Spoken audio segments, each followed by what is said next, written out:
Ngobrol NBA episode 148 kali ini bakal sangat spesial karena gue akan ngobrol dengan 4 orang teman saya. 2 dari fansnya Boston Celtics, ada Amar, ada Kevin, dan juga ada 2 fans dari Dallas Mavericks, ada Tufail, ada juga Faiz. Ini bakal seru banget, total ada 40 menit kita ngobrolin apa-apa saja yang sudah terjadi di NBA Finals sejauh ini, di game pertama, game kedua, dan apa yang bisa kita expect di game-game selanjutnya. Seru ini, let's go!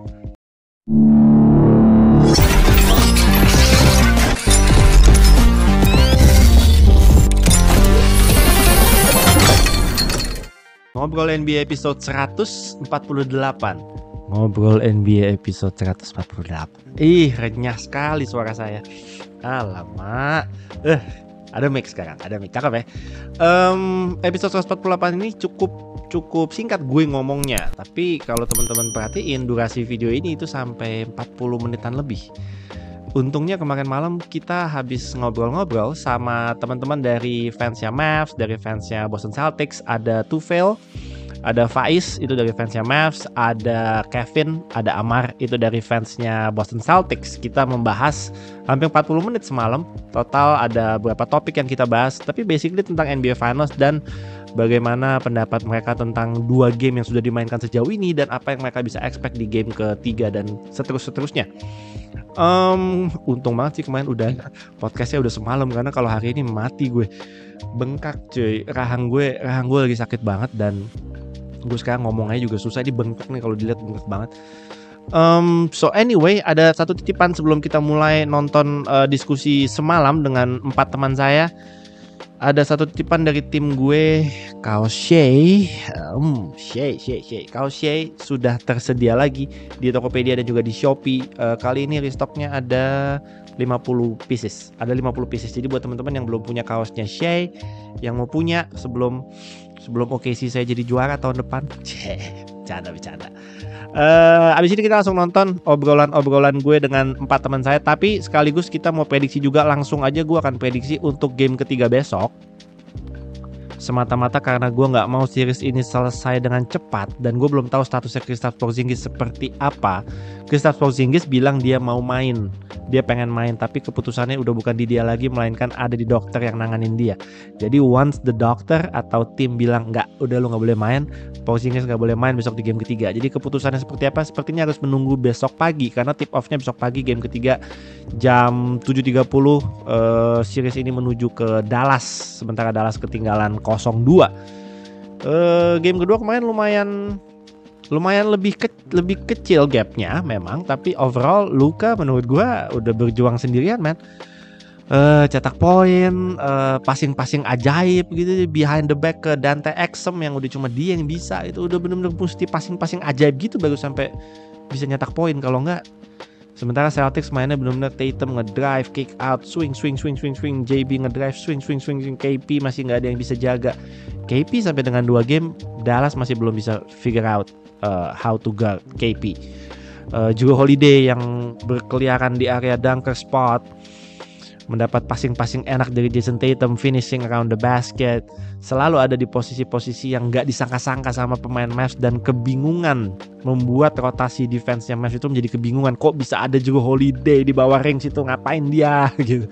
Dan dia selalu bisa bergerak ke sana kemari menurut gue. Juga Holiday, kalau gue boleh pilih MVP di 2 game pertama, MVP gue adalah juga Holiday. Mohon maaf Tatum, mohon maaf JB, MVP saya sejauh ini adalah Jrue Holiday.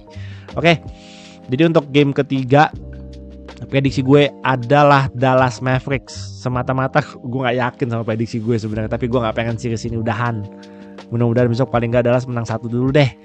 Kalau bisa menang 1 sih gue seneng banget. Jadi untuk game ketiga besok gue mengunggulkan, my pick is the Dallas Mavericks. Mudah-mudahan bisa jadi 2-1. So tanpa perlu berpanjang-panjang, silakan teman-teman menikmati obrolan kami berlima seputar NBA Finals, apa-apa saja yang sudah terjadi dan apa-apa saja yang mungkin akan dilakukan adjustment oleh Coach Jason Kidd di game ketiga dan selanjutnya. Let's go. Oke guys, kita sudah bergabung dengan teman-teman kita fans NBA juga sama seperti gue, tapi khusus untuk kali ini beneran ngobrol NBA. Kalau kemarin gue ngobrolnya sendirian, kalau ini beneran ngobrol nih sama teman-teman yang kebetulan tim yang mereka favoritkan ini sekarang lagi berlaga di NBA Finals. Ada Amar, ada Kevin dari fansnya Boston Celtics. Go Celtics. Wah, luar biasa. Mukanya itu ya, berseri-seri nih ya. Feeling very Lalu confident. ada Tufel. Ada Tufel, ada Faiz dari fansnya Dallas Mavericks. Halo. Juga Usap. knowledge-nya juga gokil ini. Semua yang ada di ruangan ini knowledge-nya luar biasa nih. Jadi mudah-mudahan nih keluar nih podcast daging nih mudah-mudahan habis ini nih ya. Oke. Kedudukan sekarang 2-0. 2-0, 2 game di TD Garden dimenangkan dua-duanya sama Boston Celtics. Game pertama gap-nya lumayan jauh, game kedua gap-nya lebih dekat lah ya. Jadi mungkin ada sedikit formula yang ditemukan sama Dallas Mavericks walaupun ujung-ujungnya Celtics yang menang. Jadi gue mau tanya dulu mungkin ke Kevin sama Amar, nanti siapa duluan mau jawab silakan. Gimana teman-teman fansnya Celtics melihat performance-nya Celtics di 2 game pertama ini yang berujung dengan kemenangan? Amar dulu boleh, gas. Setengah kaki jadi juara ke-18. Sedikit lagi. Oh, siap. Feeling very confident. Walaupun tadi kan lu sempat bilang juga kita sempat rada ketinggalan tapi bisa dibalas lagi di game kedua jaraknya cukup tipis, tapi overall menurut gue mungkin kita bisa bahas lagi lebih dalam. Ini semua tinggal eksekusinya aja dirapihin. I mean, some of the Boston fans that I know, baik di dalam maupun di luar negeri, di forum-forum gitu bilang, this is not even our best form. The Celtics masih bisa lebih bagus lagi. Jadi, I'm feeling very confident. Gitu sih. Over to Kevin maybe. Ya sih. Untuk melanjutin juga emang sih, menurut gua kemarin tuh game kedua itu shot terbaik Mavs buat bikin ini jadi series gitu. Karena emang kita tahu kalau Boston Celtics ini kan emang ya 3 point ya, itu sampai fans Celtics aja pada stres tuh kalau Joe Mazzulla suruh mereka 3 point terus banyak-banyak gitu. Dan emang bakal ada game yang mereka tuh bener-bener bau banget kayak kemarin ini. Kemarin aja di quarter 3 aja mereka udah kayak emang incer buat knockout punch kayak 3 point terus-terusan buat ngejauhin lead tapi nggak pernah dapat gitu. Jadi Mavs walaupun udah ketinggalan 10 tapi dia ngejar jadi 7, ketinggalan 12 ngejar jadi 6 gitu. Tapi yang harusnya Mavs malah incer malah lepas gitu. Menurut gue sih ini benar-benar hoki banget dan ini kayak menurut gue bakal bikin Celtics ya bisa win in 5 kalau menurut gue ya. Kalau fans Celtics nggak boleh ngomong hoki dong. Win is a win, man. Nggak ada hoki. Sesuai tagline-nya. It's not luck. Walaupun kita kan maskotnya Lucky the Leprechaun, tapi I believe it's not luck. It's hard work, it's determination, it's preparation dari zamannya Brad Stevens pertama kali di-hire dari coach, kemudian pindah ke posisi President of Basketball Operation. I mean, it's all in there. Celtics in 4. Wadaw, Celtics in 4. Waduh. Phil kalah nih si Abi Celtics in 5. Amar Celtics in 4 lo, ngeri lo. Oke, kita sekarang menuju ke Dallas ya. Gue menemukan ada beberapa hal yang membuat gue cukup geleng-geleng kepala, dalam artian di game 1 yang membuat gue geleng-geleng adalah Luka Doncic itu asisnya cuma 1. Seorang Luka Doncic asisnya cuma 1. Yang membuat gue geleng-geleng juga di 2 game pertama, Kyrie Irving itu poin per game hanya 14 points per game. Dan yang lebih concerning lagi buat gue, di game kedua Celtics itu nembak 3 poinnya 10 dari 39 and somehow mereka masih tetap menang karena defense-nya begitu solid. Jadi what went wrong with the Dallas Mavericks di 2 game pertama ini? Tuh dulu guys. Kalau menurut gue sih mungkin kalau lihat di game pertama yang tadi lo mention kan, Luka Doncic itu cuma dapat 1 assist gitu. Menurut gue itu kredit dari game plan-nya Joe Mazzulla sama Boston Celtics.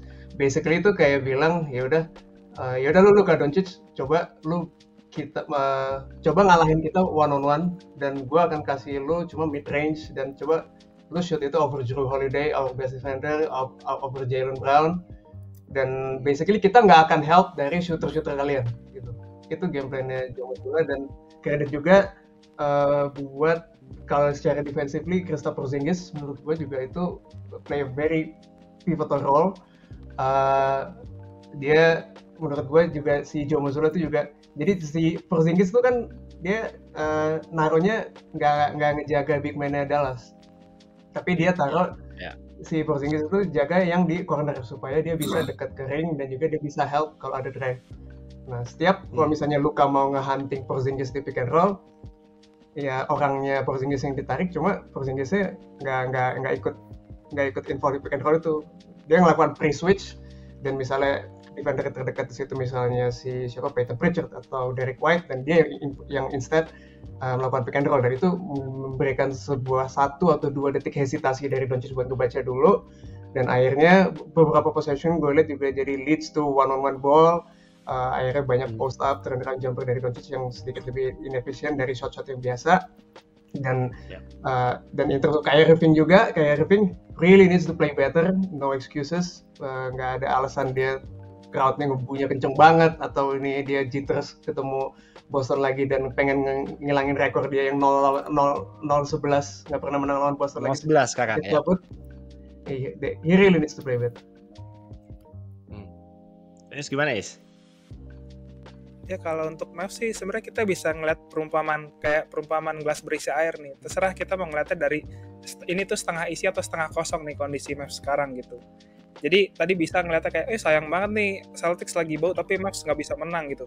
Tapi bisa juga kita ngeliatnya berarti udah ada improvement nih dari defense Mavs untuk bikin defense shootingnya Celtics juga jadi lebih buruk gitu.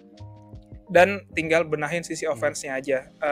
Poinnya Tufel tadi sih benar terkait sama Kyrie, udah pasti harus step up. Gue juga ngeliatnya gini sih, Celtics kan heavy di top 6-nya kan, top 6 player gitu. Ketika pemain terbaik kelima dan keenam lo itu adalah Derek White dan Al Horford, sementara pemain terbaik kelima kita adalah Derrick Jones Junior gitu. Itu kan udah timpang tuh dari top 6-nya, ya kan? Jadi lo nggak punya pilihan selain top 4 lo itu benar-benar ngangkat gitu, atau pelatih lo tuh benar-benar outcoach pelatih lain. Itu yang disayangkan nggak kelihatan di 2 game pertama, di mana Kyrie Irving malah underperform, dan menurut gue Dereck Lively, gue sangat mencintai Dereck Lively dari pertama kali dia tampil di Mavs, tapi di final ini dia underperform gitu. Dan Jason Kidd juga nggak outcoach Mazzulla gitu, karena ini masih lumayan seimbang, malah sedikit lebih unggul Mazzulla di sini sebenarnya menurut gue.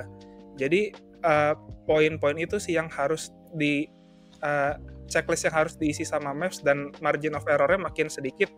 Tapi gue mau kritik satu sih ke Celtics, penontonnya kurang seru, kurang memancing Luka Doncic sama Kyrie Irving gitu. Jadi baru pas udah menang 2-0, baru pas Kyrie Irving lagi jalan keluar baru dihebohin gitu. Makanya kan Kyrie tangannya nunjukin angka 5 kan, dia bilang gue akan balik lagi sini game 5 gitu. Jadi game 5 ya. Iya, if only kalau misalkan mereka lagi live game gitu, bener kayak gitu, dan lebih mancing Luka sama Kyrie gitu, karena kadang mereka emang butuh energi dari penonton juga gitu. Sebenarnya bisa lebih seru lagi fans Celtics di TD Garden. Ya, kalau fans Celtics mulai trash talk itu berarti itu menguntungkan Dallas kan sebenarnya ya. Iya. Makanya karena mereka tahu itu, makanya mereka jadi agak dijaga gitu. Beda kalau misalnya kayak kita lihat ke tahun 2 tahun lalu gitu, ketika Warriors sama Celtics itu benar-benar kayak satu stadion tuh nyorakin Draymond Green tuh sampai sebegitunya gitu. Tadi gue expect mereka nyorakin Kyrie atau Luka sebegitunya, tapi ternyata masih agak menahan karena tahu biar ngejaga Luka atau Kyrie nggak meledak gitu. Iya. Oke, sekarang balik ke Boston nih. Boston serius amat mukanya abis dibahas Dallas. Boston serius banget mukanya, gokil. Santai Bas, santai dong. Gue gini, different here. Gue tadi sempat buka betting di Vegas untuk Finals MVP. Gue nggak tahu gimana Tatum itu ada di posisi nomor 1 untuk jadi Finals MVP. Gue ngerti kemarin dia hampir 1 rebound shy of triple double, tapi menurut gue secara field goal akurasinya rendah sekali. Di game 1 dia even 6 turnovers. Kalau ngomongin Celtics, gue per detik ini gue pilih Jrue Holiday buat jadi Finals MVP. Nggak tahu kenapa. Nah, gue pengen dengar take dari kalian juga. Nah, Kevin dulu lah, Vin, take it away. Kalau memang sih kalau misalnya kita ngomongin Tatum sih memang yang dia harus lakuin kan memang skor ya. Cuma emang di 2 game ini tuh Mavericks menurut gua udah bener-bener kasih dia looks yang sebegitu sulitnya. Tiap kali dia ngedrive walaupun cuma easy layup aja karena Mavericks semuanya collapse defense sama dia tuh, layup easy aja tuh dia lepas gitu. Padahal kalau misalnya dia bikin 3-4 layup yang udah kayak kurang lebih kosong tuh dia bisa 30 poin basically, hampir 26 ke atas gitu kan. Basically sama kayak Jrue Holiday gitu. Yang bikin dia jadi kayak 26 poin, 12 assist, 8 rebound which is very good gitu kan. Tapi emang kalau dilihatnya sekarang ini sama 2 game ini memang Jrue Holiday yang megang semuanya ini. Tapi kita bisa juga bilang karena Jrue Holiday itu diuntungkan karena tiap kali si Tatum ngedrive dia selalu kayak lock eyes sama Jrue Holiday, dia selalu kosong di corner, kosong di dunker spot gitu. Tapi memang kalau menurut gue sih sekarang Jrue Holiday sih kok yang bisa dibilang finalist MVP favorite-nya gitu.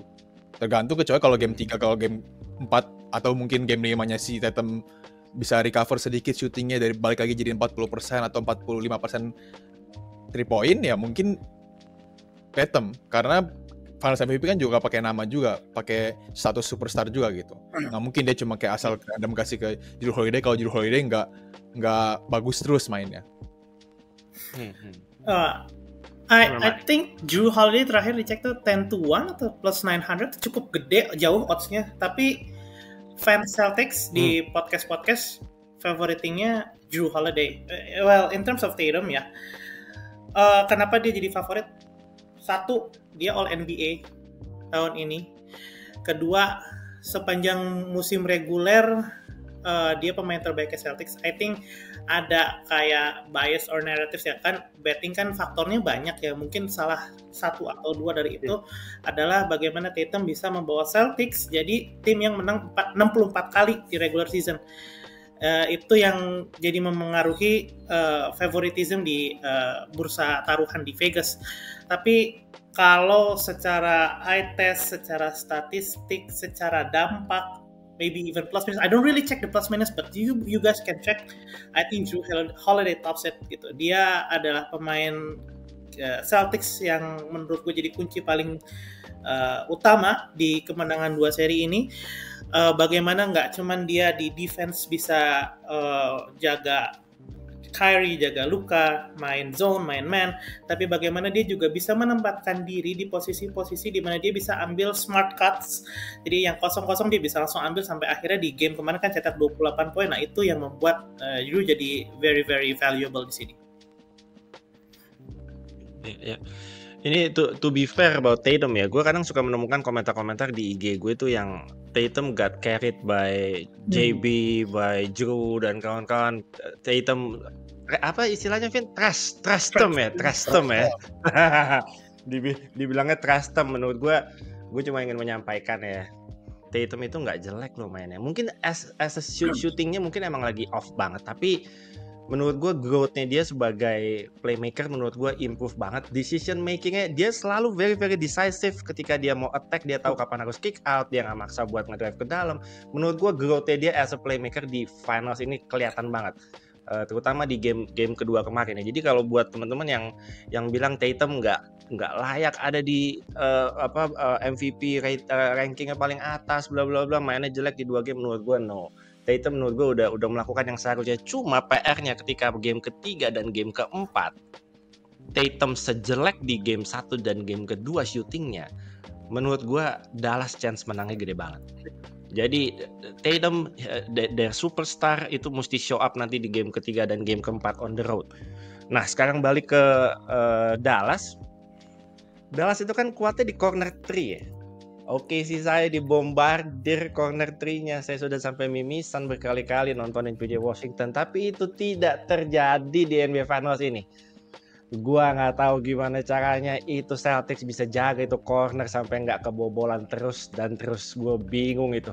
Gokil sih, benar-benar rapat semua mereka, coverage-nya untuk defense, gap-gapnya semua benar-benar ketutup. Nah, kalau corner 3-nya nggak jalan nih, Vel, apa yang bisa Mavs lakukan di game ketiga dan game keempat? Masa Luka mau behind the back ke Maxi Kleber mulu gitu, kayak udah ajaib-ajaib gitu mulu kan, udah susah gitu loh. Coba apa yang titik terangnya buat Mavs nih di game ketiga dan game keempat lah? Faiz dulu. Oh, gue dulu. Kalau jadi sebenarnya corner 3 itu nggak ada, memang kalau gue cek di statsnya itu corner 3-nya Maverick itu dia cuma kemarin tuh sebentar,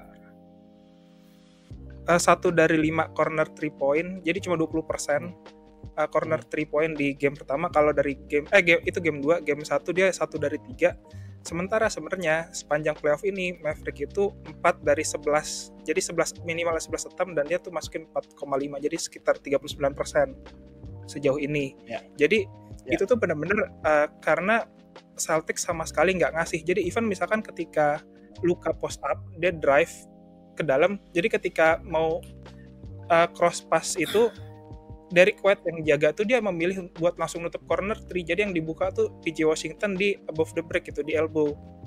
Jadi itu memang plannya Celtics untuk kayak gitu. Nah, menurut gua yang bisa dilakukan adalah pertama, ya mau nggak mau lo harus ambil si above the break itu, tapi lo make the shot. Jadi supaya skema defense-nya dia berubah. Atau yang kedua, lebih banyak, dan ini sebenarnya udah dilakuin di game 2, lebih banyak penetrasi ke paint area. Jadi kelemahannya di game pertama itu adalah Luka settle for contested shot. Jadi ketika dia ngambil mid range, dia ngambil step back, memang dia bisa menang, dapat separation dari Al Horford atau Porzingis, tapi itu sebenarnya shot yang diinginkan oleh Celtics gitu, karena secara defense struktur mereka tetap sama gitu, tetap nggak bergerak. Tapi ketika Luka berhasil masuk, yang sebenarnya dia bisa lakukan karena badan dia lebih besar gitu, mau nggak mau pasti ada help yang dikirim sama Celtics. Kalau nggak itu akan easy layup. Jadi ketika help itu masuk, itu akan otomatis, misalnya mereka pasti akan send-nya tuh dari elbow dulu. Dikirim elbow, misalnya dapat PJ Washington di situ, lo swing pass aja. Jadi habis dapat langsung swing ke corner, itu akan dapat corner 3. Jadi dan mau nggak mau emang harus diambil walaupun nanti ujungnya contested, karena ketika mereka lagi rotasi pun defense Celtics juga Jrue Holiday, Derrick White tuh gila banget ngejarnya gitu. Dan mungkin buat nambahin juga terkait tadi poin terkait Jrue Holiday, itu offensively pun itu memang, jadi gini, skemanya offense-nya Mavs itu bisa ditanggulangin Celtics, sementara skema offense Celtics itu sementara belum bisa ditanggulangi Mavs. Ketika Mazzulla naruh Jrue Holiday itu sebagai di dunker spot, pemain kecil, nah itu kan sebenarnya anomali ya. Biasanya lo naruh di dunker spot Derek Lively, Al Horford, pemain gede-gede gitu. Tapi ketika dia naruh pemain kecil di situ, anomali, tapi itu yang ngebikin space-nya jadi beda. Karena pertama, pemain kecil pasti dijaga pemain kecil, jadi helper lo di situ pemain kecil pasti. Jadi nggak akan maksimal help yang datang. Terus yang kedua, pemain sekelas Jrue Holiday itu sangat pintar. Dia nggak cuma stay di satu tempat, dia bisa roaming di paint area, di dunker spot. Even ada satu kondisi yang dia langsung ngincer ke corner karena dia tahu corner kosong, dan itu selalu dapat open. Itu yang kemarin dilakukan Celtics dan Jrue Holiday, itu yang dieksploitasi. Jadi sementara offense Mavs itu ditanggulangi Celtics, tapi offense Celtics ini masih belum bisa ditanggulangi. Mungkin bisa dengan pre-switch untuk big ke Jrue Holiday, tapi itu beberapa kali masih nggak jalan. Lanjut, Phil. Ya, kalau ngomongin corner 3, mungkin sebenarnya corner 3 itu kan produk dari defender lu helping kalau ada drive ke paint kan. Dan kalau dari ngelihat corner 3 yang diambil Dallas itu mostly adalah ketika Luka Doncic driving ke paint, dan ada defender lawan nge-help dari corner, Luka Doncic kasih ke corner dan corner 3. Nah, susahnya kalau lawan Boston Celtics adalah secara personel Celtics itu nggak bisa melakukan sebuah defensive game plan di mana gue bisa ngelimit Doncic drive, di mana gue bisa dengan melakukan switch gitu. Switch itu kan gunanya adalah lo supaya nggak perlu ada, misalnya kalau lawan-lawan Dallas sebelumnya kayak Minnesota, kalau lawan Clippers atau lawan Thunder, lo nggak perlu ada di defensive skema defensif either drop atau skema defensif lainnya. Switch itu sebenarnya cukup menanggulangi banyak offensive strategi gitu. Nah, itulah hebatnya personel Celtics sama game plan-nya Joe Mazzulla. Jadi dengan melakukan switch dan tidak helping, basically yang tadi gue bilang, you're daring Doncic untuk melakukan contested two, turnaround two, atau kalau mau lo kasih ke role player lo, ya udah lo kasih, tapi gue nggak akan kasih itu ke corner, kata Joe Mazzulla tuh gitu. Lo boleh lempar ke Derrick Jones Jr. tapi above the break, di luar yang non corner. Nah, gimana Dallas menanggulangi itu? Menurut gue pertama, Dallas has to find a way to punish the switch. In this case Doncic. Somehow harus force two on the ball, gimana caranya? Dan yang kedua, role player harus knock down those open shots. Udah sih, dua itu aja sebenarnya. Selama dua itu jalan, menurut gue offense Dallas will be fine, dan kalau ada hal-hal yang pendukung lainnya, mudah-mudahan bisa get back to the series. Saya masih pede nggak nih Dallas nih? Kalau pede ya pede dong, masih pede. Pede, Kalau harus ada pede. Doncic sama Kyrie Irving masih sehat dua-duanya, pede insyaallah. Pede dong. Is it? Gue cuma berpikir, is it too big of a stage buat Derek Lively yang statusnya juga masih rookie, dan menit-menit yang turun dari antara Lively atau Gafford yang menjadi tambahan menit buat Maxi Kleber, menurut lo apakah itu udah jadi strategi yang tepat belum dari Jason Kidd? Karena Kleber juga belum show up sih menurut gue di game 1 dan game kedua ya. Tapi he needs to play karena dia satu-satunya yang bisa stretch. Kalau menurut gue, Lively ini adalah korban match-up-nya lawan Celtics aja gitu. Dimana ketemu Celtics yang bisa main 5 out dan 5-5-nya bukan defensive liability, dan di posisi Lively yang skill set utamanya adalah rim running ke ring, ke paint, dan dia nggak bisa stretch keluar. Jadi kalau lo Boston Celtics nge-defend Dallas yang ada Lively-nya, lo punya luxury untuk nggak naruh big man lo di Lively gitu. Dan lo bisa naruh wing di Lively, dimana kalau Doncic itu mau pick and roll sama Lively, defendernya Lively adalah wing, ya lo cukup switch. Dimana kalau tim-tim lainnya yang nggak punya luxury personel kayak gitu, kayak misalnya Minnesota yang Lively harus dijaga Rudy Gobert, ya ketika pick and roll dengan Lively, Gobert otomatis pasti main drop, dan ketika ada drop, ada opportunity untuk lob. Ketika ada opportunity lob, most likely one of the best lob passer in the world, Luka Doncic akan ada kesempatan untuk either ngasih lob atau corner three gitu. Nah, ini balik lagi ke game plan sama personelnya Celtics. Dan lo bener banget, Maxi Kleber belum show up, mungkin produk dari habis injury juga. Kalau lihat bahunya masih yang pakai brace abu-abu itu, setiap dia ngangkat bola aja gue udah nggak yakin ini nggak akan masuk. udah nggak enak banget formnya gitu. Tapi gue agree sih, those bigs need to step up. Ya, ada yang mau ditambahin? Paling nambahin dikit soal Lively. Bener tadi kata Tufel kan terkait sama pick and roll dan lob-nya itu kan ditutup sama Celtics. Dan satu lagi yang jarang dilakukan Celtics adalah mereka tuh jarang blitz ke Luka. Dan kalaupun mereka ngeblitz ke Luka, biasanya kan short roll-nya Lively di short roll itu bagus. Cuma masalahnya di game Celtics ini adalah keahlian Lively untuk ngelihat mana nih yang open gitu. Jadi dia langsung passing ke situ. Masalahnya dua corner itu tetap dijaga gitu. Jadi cornernya nggak open. Jadi Lively dibiarin megang bola sendirian di tengah gitu. Nah, itu yang kemampuan itu yang belum Lively punya untuk finish ketika dapat bola short roll gitu. Jadi dia masih belum begitu pede untuk gue dapat bola short roll, gue drive ke dalam, habis itu gue inside the paint gitu, finish inside the paint. Nah, itu yang masih Lively memang masih perlu improvement di situ gitu. Jadi seakan ketika offense lo pakai Lively itu seakan jadi agak nggak jalan gitu.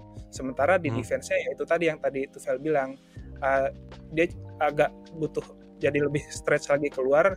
Walaupun sebenarnya dia bisa, tapi ya agak beda nih kelas tipe pemain yang dihadapi dari seri-seri sebelumnya gitu. Ya. Oke, sebelum gue beralih ke Boston Celtics, gue cuma menambahin tadi. Gue sudah sangat terbiasa melihat lob-lob dari pemain-pemain Dallas Mavericks, terutama di series lawan Minnesota Timberwolves. Di lob, benar-benar di lob city itu udah. Total ada 50 lebih lob selama playoff ini kalau nggak salah yang udah dilakukan sama Mavs. Dan di posisi kedua, tim terdekat dalam jumlah lobs yang di posisi kedua itu cuma Denver Nuggets. Ya kita tahu lah lob-lobnya Jokic, Aaron Gordon dan lain-lain cuma 9 lobs. kira-kira 9 kalau nggak salah angkanya. The Mavs sudah 50 lobs lebih. Dan di NBA Finals kali ini udah dimainkan 2 game, lobs yang terjadi baru 1 kali, itu pun ke Derek Jones Jr. Kalau Derek Jones Jr.-nya tangannya nggak sepanjang itu nggak jadi, itu lobnya kemarin itu nggak jadi. Oke, sekarang gue mau ke Celtics. Gue mau nanya ya, gue sih jujur aja sebagai fans yang netral, gue sangat surprise dengan Kristaps Porzingis. Gue nggak expect dia bermain sebagus itu. Apalagi di game pertama itu gue sangat-sangat surprise karena begitu dia check in, good things happen buat Celtics. Dia selalu hunting for mismatch dan dia selalu shoots over the top dan itu masuk semua mid-range-nya, main di high post dan lain-lain. Lu expect nggak sih, jujur ya, lu expect nggak Porzingis bisa nyetel dan adaptasi secepat itu dan main senyaman itu sejak game pertama, padahal udah absen udah lama banget? Secepat itu nggak nyangka. Kalau jago gue tahu. Gimana ya, dia habis tanda kutip liburan selama kurang lebih sebulanan gitu, terus tiba-tiba balik lagi. Oke, I know he's good. Dari awal musim pun di game pertama lawan Knicks kan udah lihat oke, this is going to be good. Dan akhirnya kita bisa lihat di playoff dan langsung senyetak itu, I was like, oh my god, he's really really really good. Dia udah pada posisi di mana udah jadi cult hero juga di komunitas fans Celtics. Dan yang bikin dia very unique adalah not only on the offensive end but not only on the offensive but also on the defensive end. Dimana kalau tadi Faiz sama Tufel bahas, I think you also bahas lobs. Nah, gimana caranya Kristaps Porzingis itu can erase those lobs itu luar biasa. Oke, you can argue that di Minnesota ada Rudy Gobert, ada Cat gitu yang ya pemain yang notabene punya body yang tinggi, tapi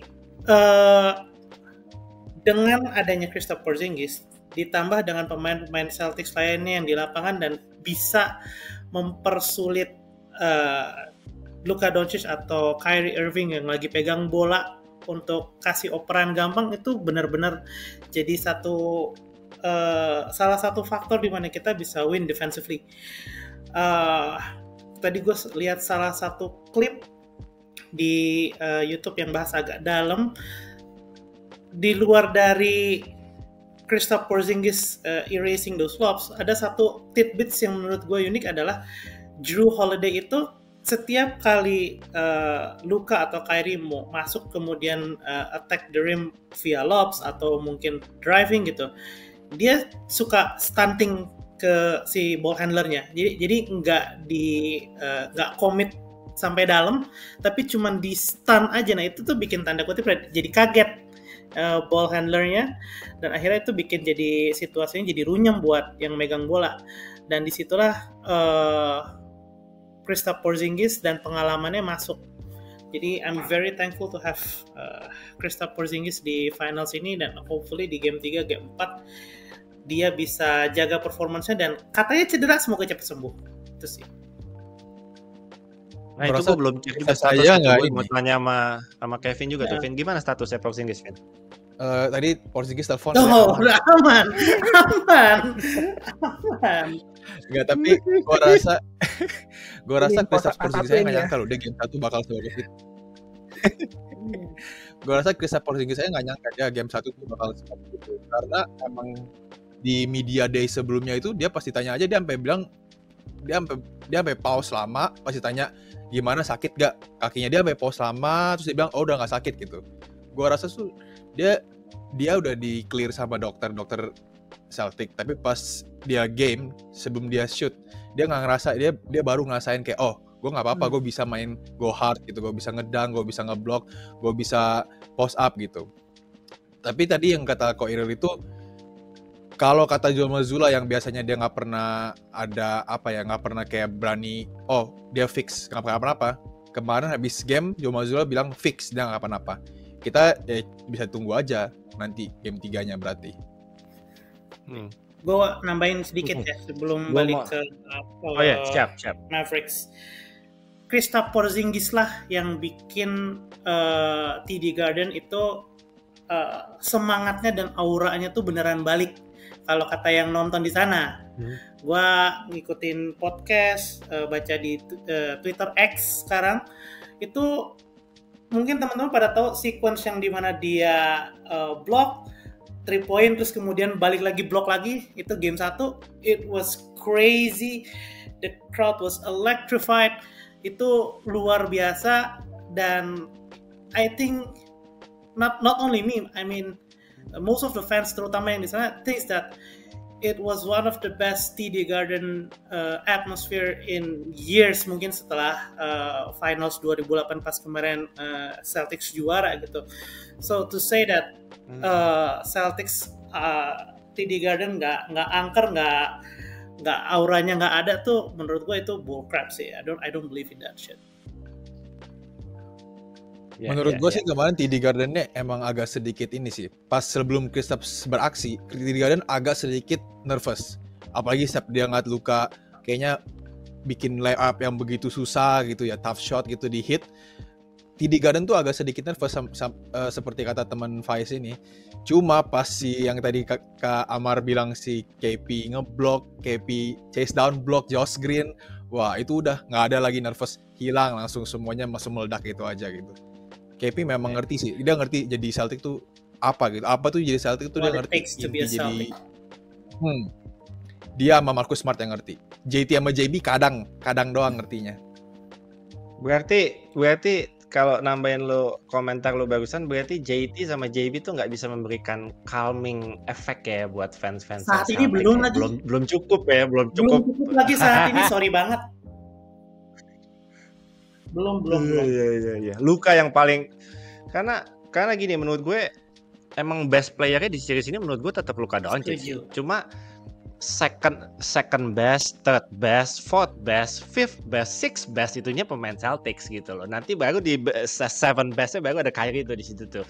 Which is sangat disayangkan. Gue berharap Kyrie ada di second best, tapi sejauh ini belum lah ya. Mudah-mudahan nanti ya gue nggak tahu ya, yang tadi Tufel bilang dia sejak nginjek tuh Leprechaun itu kan 11 kali 11 straight losses, ya mungkin emang ada dia mesti nebar daun itu sage. Kan udah kok bakar dupa kan udah pernah bakar dupa dulu. Oh bakar lagi kemarin dia? Enggak, dulu bakar nggak masih. Oh yang pas di Brooklyn, pas di Brooklyn kan, iya.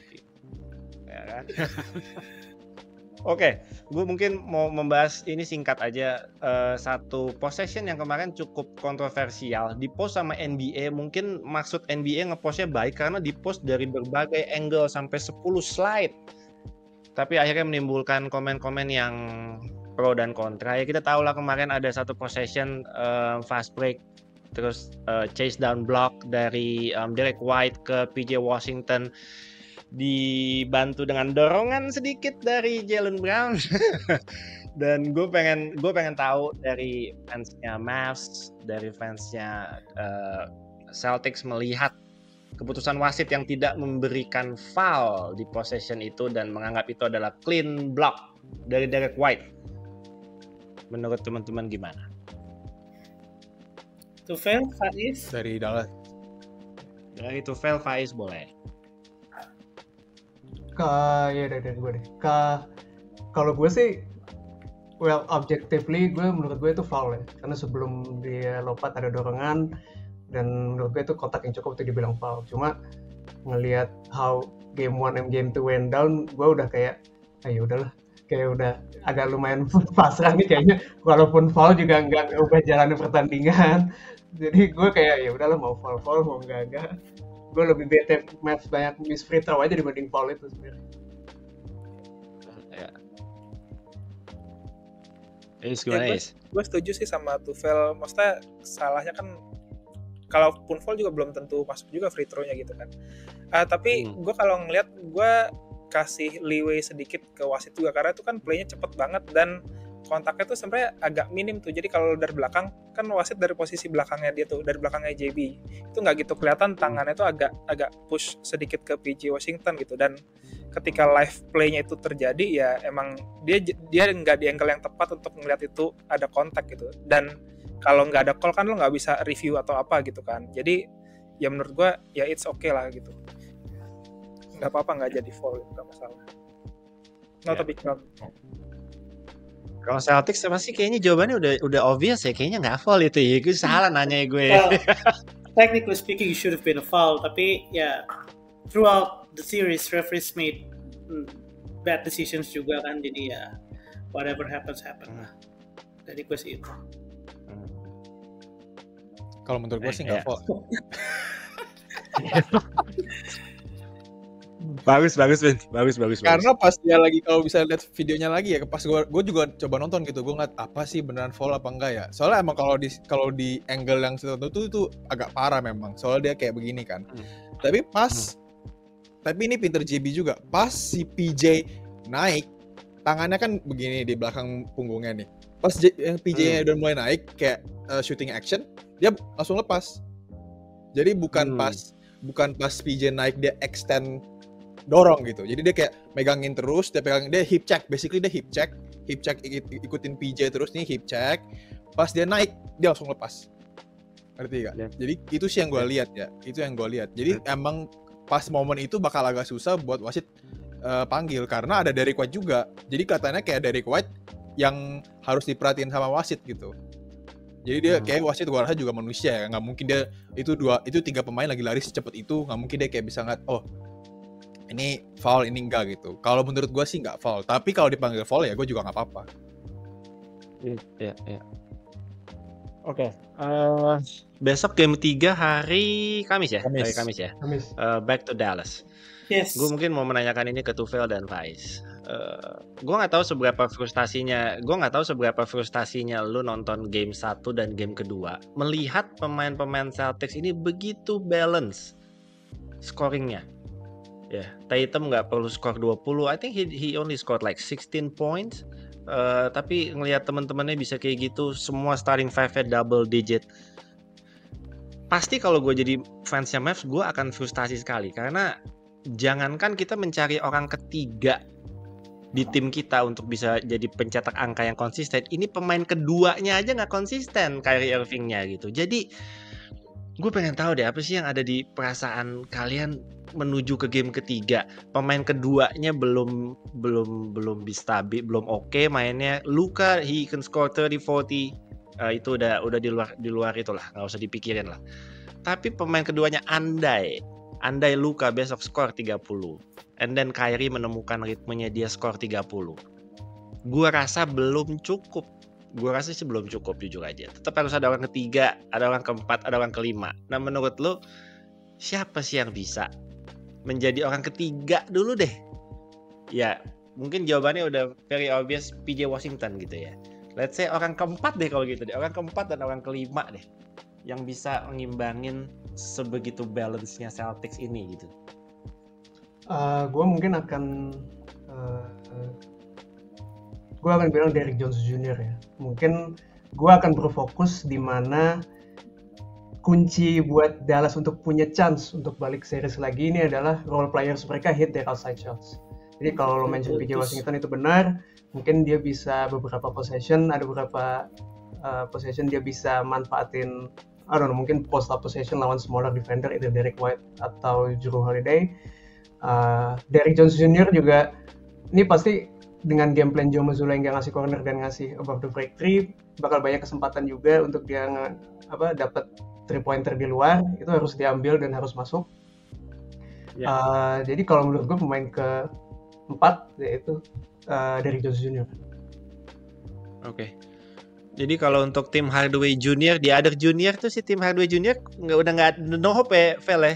Enggak. Kalau menurut gue udah. Justru dengan dia main, justru malah lebih ngebantu Celtics itu. Ini mungkin gue tambahin lagi sebelum Faiz jawab ya. Mungkin pertanyaannya sama kayak Tufel, tapi gue mungkin ada pertanyaan lagi. Apakah menurut lo ada pemain yang belum kita lihat yang mungkin layak mendapatkan menit dari Jason Kidd yang mungkin bisa memberikan perubahan juga buat Mavs? Kalau buat pertanyaan kedua, yang pemain yang gue pengen lihat menitnya lebih banyak sebenarnya kemarin Dante Exum. Dante Exum di series pertama, kedua, ketiga tuh nggak jelas mainnya, tapi kemarin ketika dicoba main dia defense-nya oke, dan kemarin juga dia hit the shot gitu. Karena kan buat role players at least lo harus hit the shot, itu the bare minimum syaratnya gitu. Dan kemarin dia bisa ngelakuin itu, dan ketika main 10 menit dia oke, dan Mavs di situ bikin lebih outscore Celtics lah. di menit dia bermain. Tapi kalau yang tadi pemain ketiga, pemain keempatnya itu sebenarnya gue berharap banget Derek Lively, bukan dari segi poinnya tapi dari segi defensive coverage-nya, karena gue ngerasa Derek Lively itu karena 5 out Celtics dia defensive coverage-nya dipaksa lebih kecil gitu karena dia tarik ke depan, jadi dia fokus untuk jaga outside aja gitu. Padahal dia kalau misalnya ada skema biar bikin Derek Lively untuk tetap paling nggak agak step masuk ke dalam area, itu dia akan jauh menutup pen area yang kebuka gitu. Tapi kalau misalkan Derek Lively ketika dicoba 10 menit nggak berhasil, gue prefer Daniel Gafford main lebih banyak lagi. Kenapa? Karena at least walaupun defense-nya, jadi seenggaknya kalau lo nggak bisa nutup defense, offensively kemarin Gafford itu bisa dapat beberapa kali post up lawan Tatum.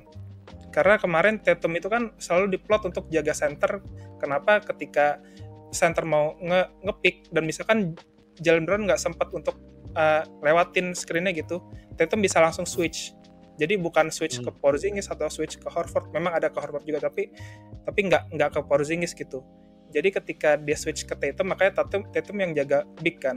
Nah cuma ketika berapa kali didapat di situ, Gafford bisa 2 kali poin gitu, dua kali dapat insight, tapi malah diganti sama Jason Kidd. Mungkin gue pengen ngelihat rotasi menitnya diganti, bukan biasa dia setiap 3 menit langsung diganti, tapi mungkin dikasih waktu 5 menit dulu di lapangan, kita lihat apakah dia bisa tetap produce. Kalau dia masih bisa punish Celtics di inside areanya mereka, menurut gue tetap keep di lapangan gitu sih. Ya, menarik. Oke, kalau buat Celtics sih pertanyaan gue simpel sebelum nanti kita ke pertanyaan terakhir. Apa sih yang mesti lu waspadain di game ketiga dan game keempat di kandang Dallas nih? Kan udah unggul 2-0. Tatumnya belum maksimal lah. Tapi di game ketiga dan game keempat menurut lo faktor apa yang paling penting buat diwaspadain dari Dallas Mavericks? Mewaspadai diri sendiri sih. Mewaspadai Celtics itu sendiri. Nah. Karena kan di game 2 ini kenapa menangnya bisa tipis kan mostly because of their own, karena they cannot execute better, shooting 26% from threes.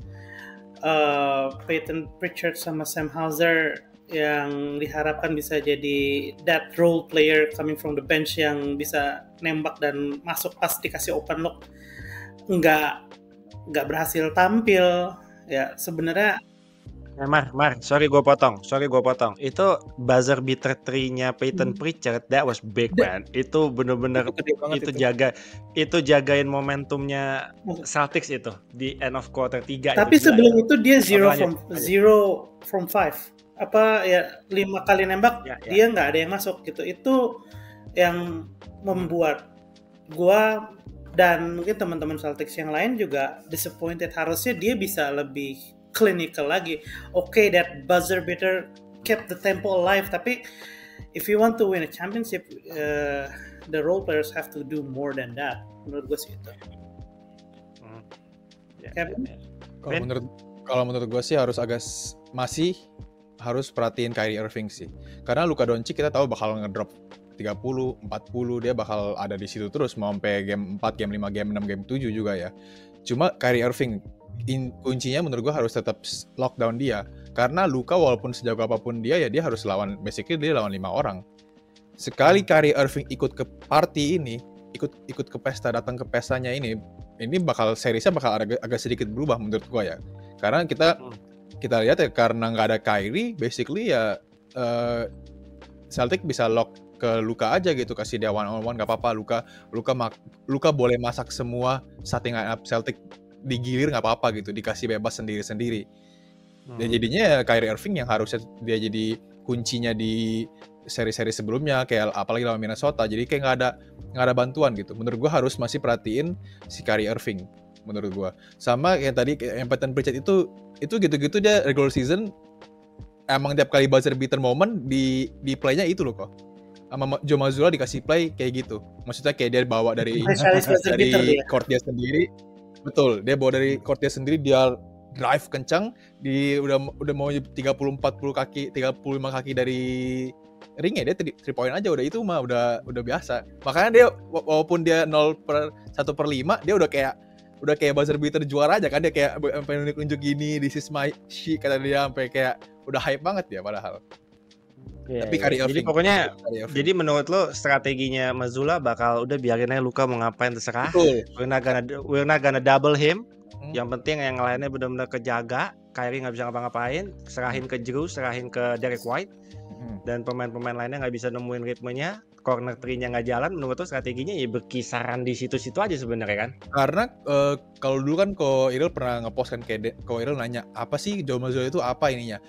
Gue jujur juga dulu pas awal-awal tuh gue juga kayak ini gue nggak ngerti ini Joe Mazzulla tuh mau mainnya apa. Soalnya kayak misalnya sebelumnya lawan Pacers, Nembhard dikasih makan di mid range. Itu kesukaan dia kan, dia kasih makan terus di situ dikasih makan.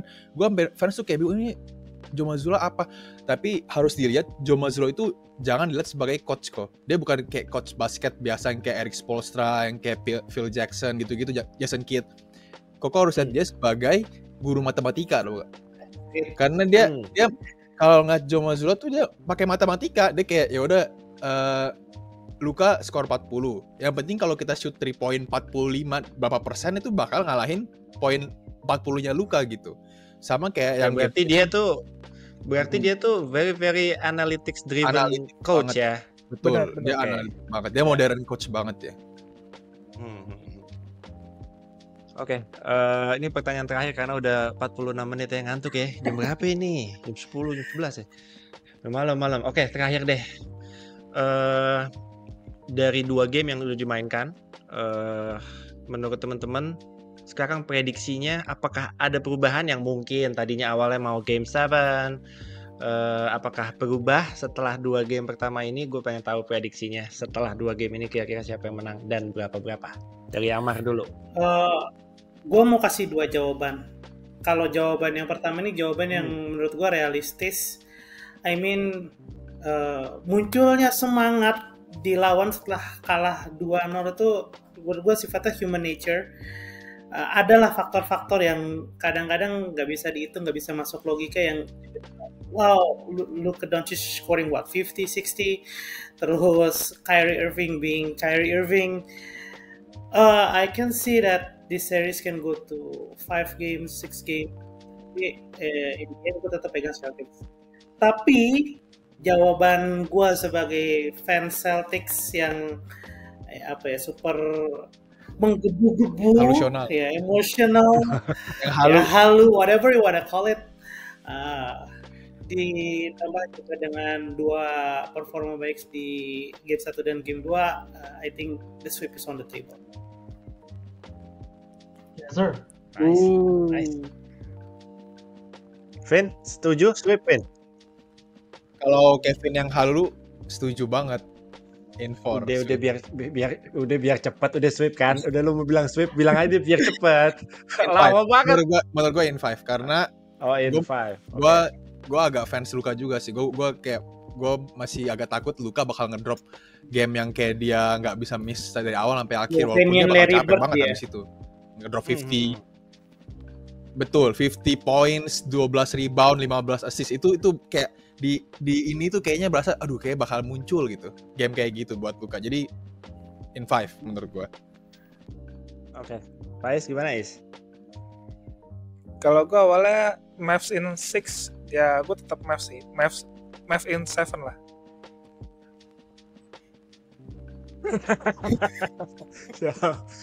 Ya, paling realistis emang Mavs in 7 ya, paling realistis ya. Phil gimana, Phil? Gua going into the series bilang Mavs in 7, cuma ngelihat game 1, game 2 ya gue agak turun, jadi kayaknya realistically gue akan bilang Celtics in 6 sih prediksi. Waduh, gila. Aduh sampai pindah. Jinx game gila. Ini Jinx nih kok, dia mau reverse Jinx nih kok. Dia mau ini reverse Jinx. Ya gue tahu ini. Enggak biasa. Nih 5 out, 5-5-nya jago defense, gue nggak ngelihat. Lu harusnya bilang sweep on the table, Phil. udah di Jinx Amar dulu, tadi gue harus counter. Gila. Tuh Phil kalau bilang sweep on the table sih gue buka baju sekarang main asli. Tapi oke. mudah-mudahan seriesnya panjang dan mudah-mudahan kita bisa ngobrol kayak gini lagi paling nggak nanti habis game keempat lah, per 2 game lah, mudah-mudahan sampai game ke-6 nih seru, pasti ada pembahasan topik-topik menarik insight dari game-game yang game ketiga dan game keempat, karena atmosfernya bakal beda. Gue yakin Dallas lebih, kalau tadi dibilang fans Celtics kayak diem-diem aja, gue yakin fansnya di Dallas sih lebih gila sih, nanti bakalan crowdnya lebih gila sih. Mudah-mudahan Celticsnya bisa survive lah ya. Tapi Celtics belum pernah kalah di away ya? 6-0 di road. 6-0 ya di road ya. Iya, gokil sih. Ya nanti we'll see lah. Good luck buat Mavs. Good luck buat Celtics. 2 wins away baby. Sebelum 2 wins away sebelum kartu Jason Tatum saya naik. tapi ya mudah-mudahan sih saya panjang lah. Nanti kita kan mau nobar kita tanggal 15 ya, pada datang semua nanti tanggal 15 ya kita nobar ya. Siap. Thank you satu persatu buat Amar, Kevin, buat Faiz, buat Tufel. Thank you banget. Ini pertama kali gue bikin kayak gini, menyenangkan sekali. Mudah-mudahan kedepannya bisa bikin lagi. Oke, thank you guys yang udah nonton. Mudah-mudahan nanti kita bisa lebih sering bikin podcast ya, ngobrol-ngobrol santai kayak gini. Walaupun tadi ada technical X and O's-nya lumayan itu, tapi biar teman-teman jadi well educated juga, karena fans basket semua pasti harus paham luar dalam. Oke, thank you guys for watching.